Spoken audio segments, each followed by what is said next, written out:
안녕하세요. 저는 SK텔레콤 AI 사업부에서 근무를 하고 있고요. 머신러닝 최적화 팀에서 온디바이스와 LLM 두 개의 테크 키워드를 가지고 지금 일을 진행을 하고 있습니다. 오늘 온디바이스 앳 에이다 전화라는 주제 하에서 저희가 첫 번째로 말씀드릴 주제는 실시간 온디바이스 AI 기반 실시간 보이스피싱 탐지고요. 제가 10분 정도 하고 나머지 10분은 온디바이스 STT라고 이제 다른 주제로 황성수님께서 이제 발표를 해주시겠습니다.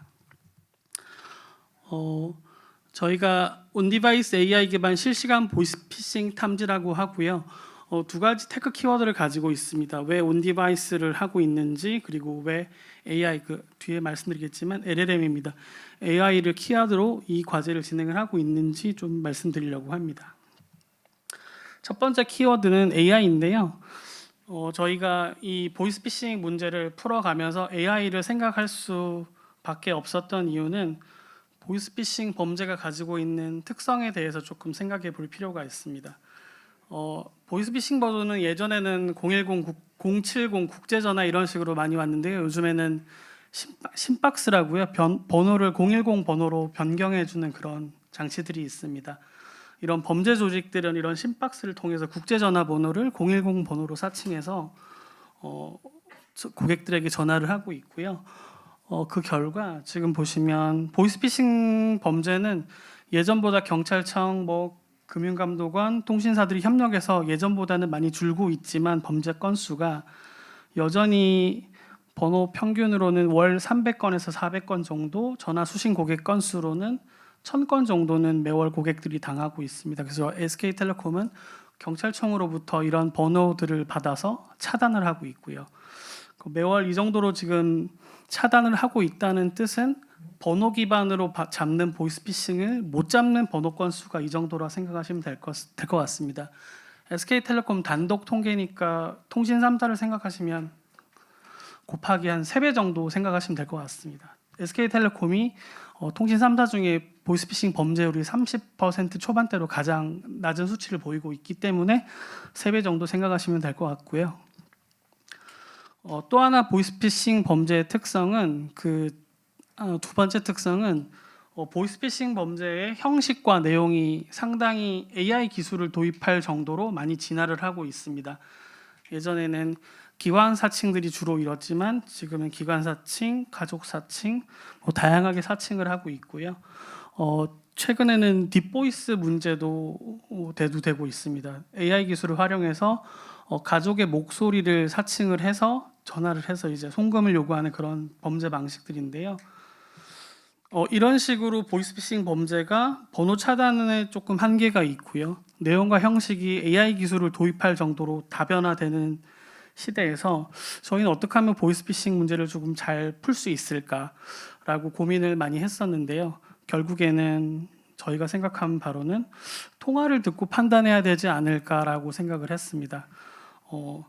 통화를 듣고 판단을 해야 되는데 모든 사람이 이 통화를 전문가가 대신 들어가지고 이건 보이스피싱 범죄야라고 할 수 없기 때문에 저희가 AI의 힘을 빌리기로 했습니다. AI 중에서도 인간의 언어를 가장 잘 이해할 수 있는 라지 랭귀지 모델을 저희가 좋은 솔루션이라 판단했고요. 지금 LLM을 통해서 이 문제를 풀어보려고 하고 있습니다.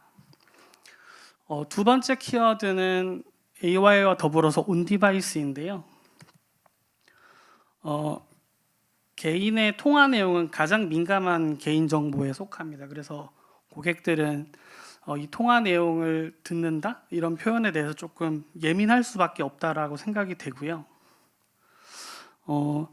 작년과 올해 SK텔레콤에서 에이닷을 통해서 AI 통화 녹음, AI 요약, 실시간 통역 서비스 등 통화 서비스와 관련된 많은 이런 서비스들을 출시했습니다. 고객의 통화 내용 등은 암호화 시켰고 꼭 필요한 내용이 아니면 서버에 보내지 않는 등 지금 SK텔레콤에서는 보안을 위해서 좀 많은 노력을 다하고 있는 와중에 고객들은 통화 내용이라는 것에 대해 예민할 수밖에 없기 때문에 조금 이런 논란들도 있었습니다.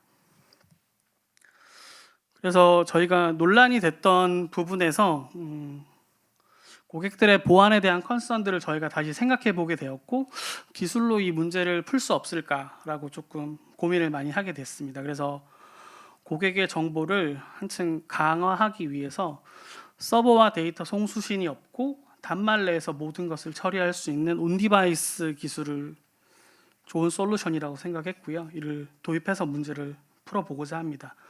물론 이 온디바이스 기술은 리소스들 때문에 현재 모든 서비스에 도입할 수는 없지만 지금 하고 있는 저희가 보이스피싱 문제를 풀 때는 좋은 솔루션이라 판단을 해서 저희가 도입을 하게 되었습니다. 앞서 말씀드린 AI와 온디바이스 키워드를 중심으로 저희가 내년에 서비스 목표로 하고 있는 서비스의 개요를 한 장으로 나타낸 건데요. 전화가 실시간으로 걸려오면 고객 단말에 내장되어 있는 AI 에이전트, LLM 모델이 되겠죠. 이 LLM 모델이 통화 내용을 조금씩 받아들이게 되고 누적된 결과가 보이스피싱이라고 탐지하게 되면 가족들에게 알리거나 본인에게 알리거나 이런 서비스를 계획을 하고 있습니다. 뒤에 서비스 가족에게 알리는 방식과 본인에게 알리는 방식들은 서비스 차원에서 조금 기획 단계에서 달라질 수 있기 때문에 어떻게 알람을 보이스피싱에 대한 알람을 준다라고만 이해하시면 될 것 같습니다. 그럼 저희가 쓰려고 하는 이 LLM이 과연 가능성이 있을까라고 봤을 때 지금 이 대본은 실제 보이스피싱 스크립트이고요. GPT 3.5 기준으로 저희가 한번 퀵하게 피저빌리티를 봤습니다. 보이스피싱 저희가 프롬프트 간단하게 작성해서 테스트를 해봤는데요. 10점 만점에 10점 보이스피싱 잘 잡는 걸 볼 수 있고 이유를 설명해 달라고 했는데 좀 잘 설명해 주는 걸 볼 수 있습니다. 저희가 이 말씀드린 이 LLM을 쓰려고 했는데 이 GPT 3.5는 아주 큰 모델입니다. 하지만 저희가 사용하려고 하는 이 온디바이스, 즉 지금 문제에서는 스마트폰인데요. 상당히 제한된 리소스가 있습니다. CPU, 램, 배터리들. 그래서 저희가 라지 랭귀지 모델은 사용할 수 없고요. 저희가 스몰 랭귀지 모델을 사용해서 문제를 풀려고 합니다. 하지만 이 모델들을 보시면 스몰 랭귀지 모델은 여기 나노 부분에서 해당되는 모델들인데요. 매우 작습니다. 매우 작아서 이 스몰 랭귀지 모델들은 처음에 왼쪽을 보시면 그렇게 똑똑하지가 않습니다. 하지만 이 스몰 랭귀지 모델은 데이터를 통한 파인 튜닝을 통해서 오른쪽처럼 특정 분야에 똑똑하게 만들 수 있고요. 그럼 저희가 데이터를 가지고 파인 튜닝을 해야 되는데 어떤 데이터냐? 저희가 이제 보이스피싱 데이터겠죠. 근데 이 보이스피싱 데이터는 통화 데이터이기 때문에 조금 보안이 엄격하게 취급받고 있어서 저희가 올해 초부터 개인정보위원회, 금융감독원, 경찰청 이런 유관기관들로부터 저희가 이런 걸 하려고 한다, 데이터를 좀 받을 수 있겠냐 해서 현재 7월에 저희가 가명 처리를 해서 2만 건 정도를 받을 수 있었고 이 데이터를 통해서 저희가 파인 튜닝을 하고 있습니다. 그래서 저희가 이 스몰 랭귀지 모델을 데이터를 통해서 파인 튜닝을 하려고 있고요. 파인 튜닝의 방향성은 오탐을 최소화하는 것을 최우선으로 하고 오탐률이 최소화된 상황에서 탐지율을 극대화시키는 이런 방식을 사용하고 있습니다.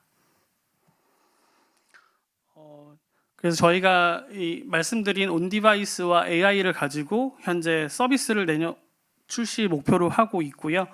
서비스 출시 이전에 최소 기능을 담긴 MVP를 만들어서 저희가 기술이 피저빌리티가 있는지 서비스에 피저빌리티가 있는지 MVP를 만들어 보았습니다.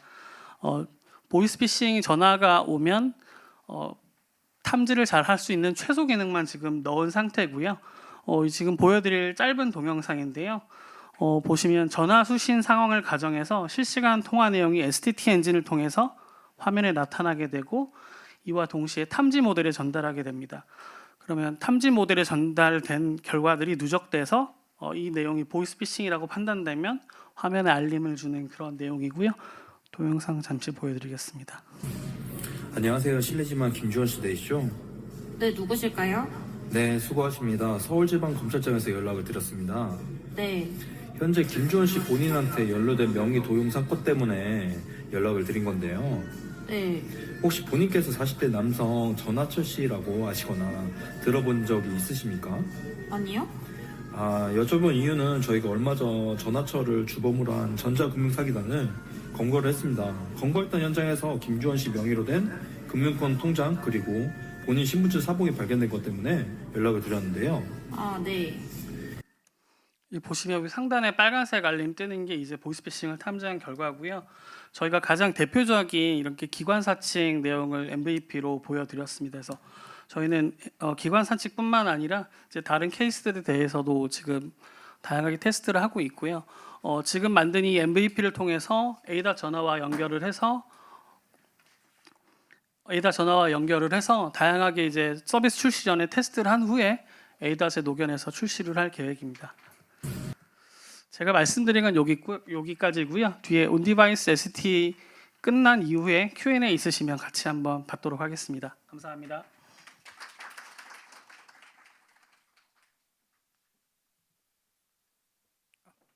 안녕하세요.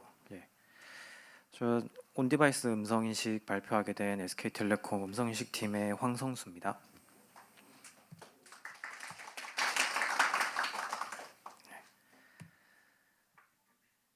현재 에이다 통화 요약에서 음성인식을 처리하고 있는 구조는 위 순서도를 따르고 있습니다. 지금 보시면은 위쪽에 있는 순서도라고 보시면 되고요. 단말에 통화 녹음기가 존재를 하고 통화가 종료가 되면 녹음되었던 통화 파일이 에이다 전화 서버로 업로드가 됩니다. 그리고 음성인식 서버로 통화 파일이 전달되어서 음성인식을 한 이후에 인식 결과 텍스트가 에이다 전화 서버로 다시 전달됩니다. 물론 그 통화 녹음 파일은 음성인식 서비스를 제공한 직후에 삭제됩니다. 온디바이스 음성인식이 적용이 되면 지금 아래 그래프처럼 순서도가 바뀌게 되는데요. 온디바이스에 음성인식이 추가가 되어서 인식된 결과만 LLM 요약을 위해서 에이다 전화 서버로 전송이 됩니다. 저희가 통화 요약 서비스를 제공하면서 엄격하고 철저하게 통화 파일을 삭제하고 관리하고 있습니다. 그리고 관련 프로세스는 그 정부의 확인을 받기도 합니다. 하지만 그럼에도 불구하고 일부 사용자들이 불안감을 가지고 계시는 것은 이제 어쩔 수 없고 사실입니다. 이런 분들을 위해서 음성 파일 업로드가 없는 온디바이스 음성인식이 필요할 것 같아서 저희가 지금 개발을 하고 준비하고 있습니다. 개인정보 보호가 가장 중요한 이유이기는 하지만 또 다른 면으로는 연산 비용 문제도 있습니다. 저희 에이다 전화 서버에서 처리하고 있는 최대 1통화 수는 1000만 콜에 달합니다.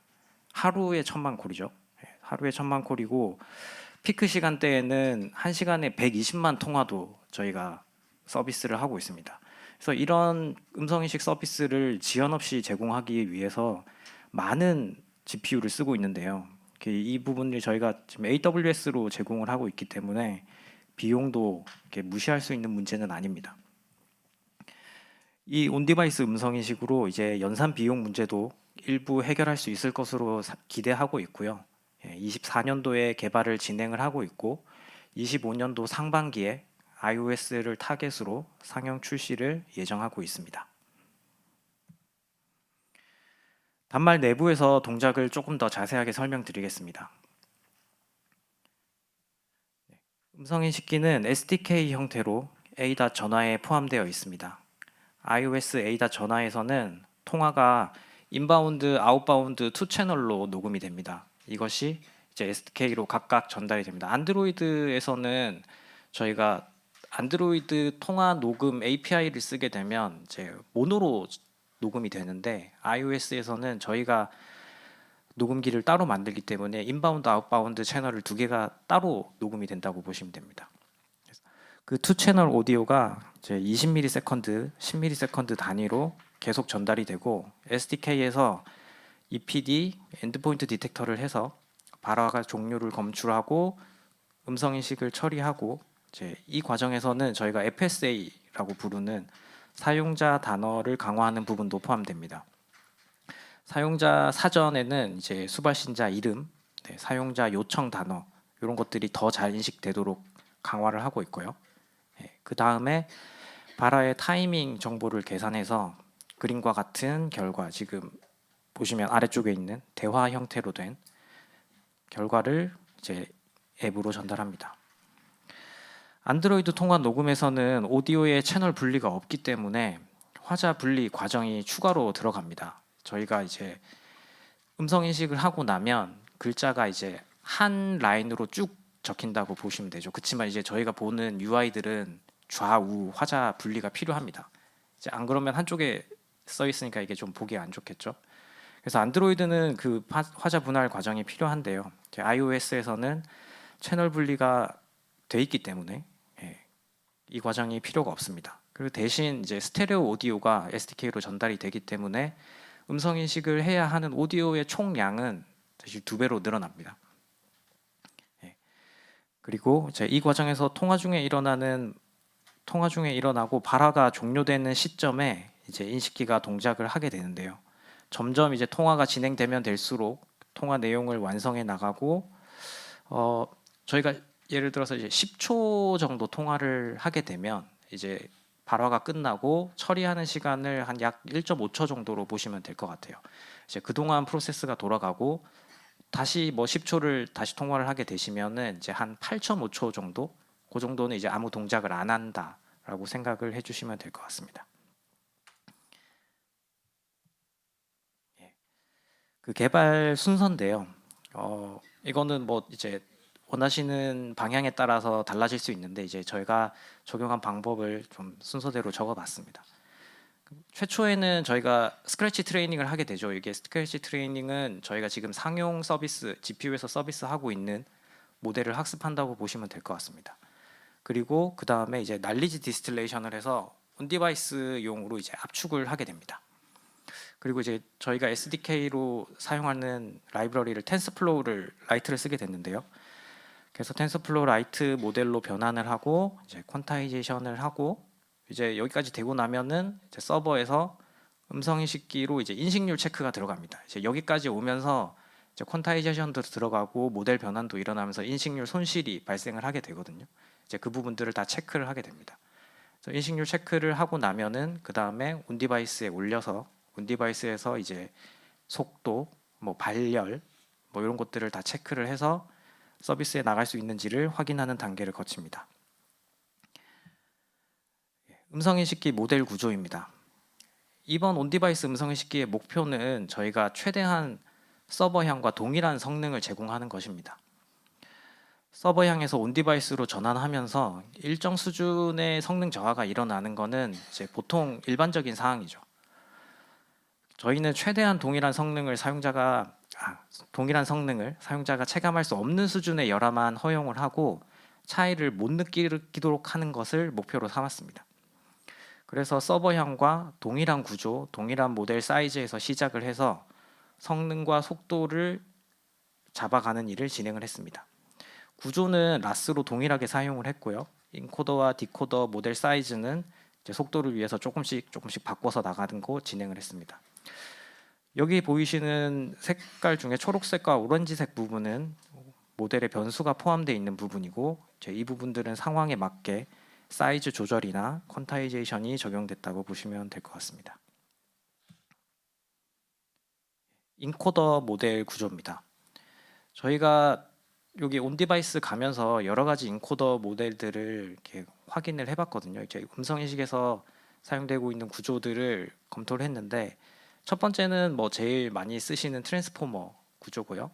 기본적인 구조고 이번에 저희가 올해 컨퍼머 구조로 바꾸면서 컨퍼머도 적용을 해봤습니다. 그 다음에 이제 좀 나온 지 그렇게 오래되진 않았지만 성능이 좋다고 알려진 이제 브랜치포머는 이제 로컬 인포메이션하고 이제 글로벌 인포메이션을 이제 분할해서 처리를 한 다음에 머지하는 구조죠. 여기서 다시 마카롱 구조를 더 채택한 이 브랜치포머. 요 구조 4개를 다 검토를 해봤고요.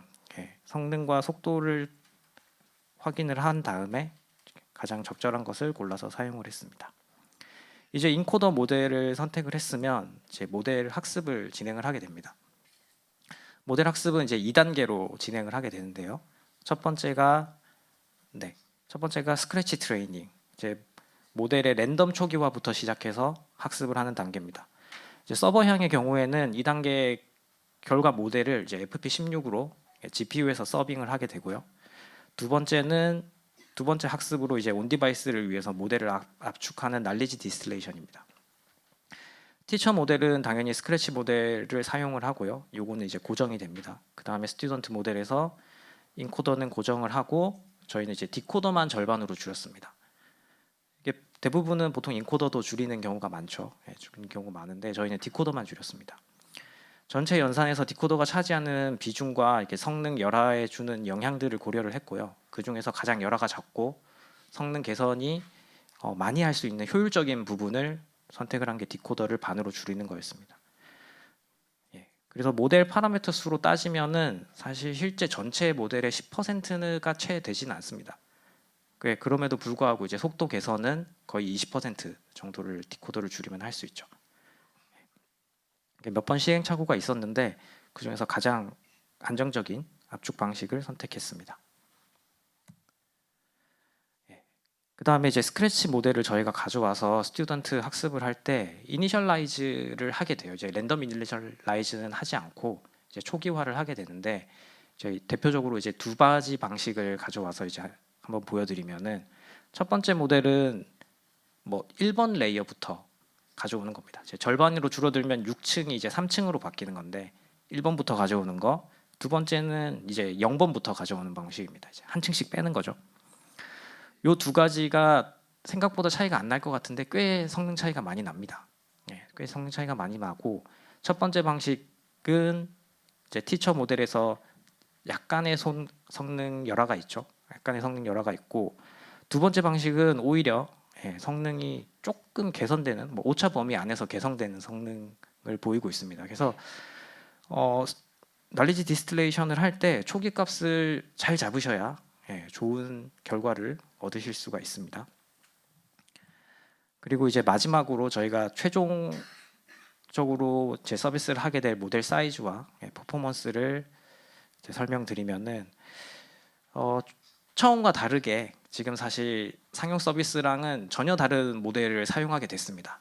처음엔 똑같은 걸 옮기려고 했는데 이게 하다 보니까 자꾸 바뀌어가지고 상용 서비스랑은 좀 다르고요. 근데 오히려 이제 음성 인식 성능은 현재 상용 인식기보다 약간 높은 수준입니다.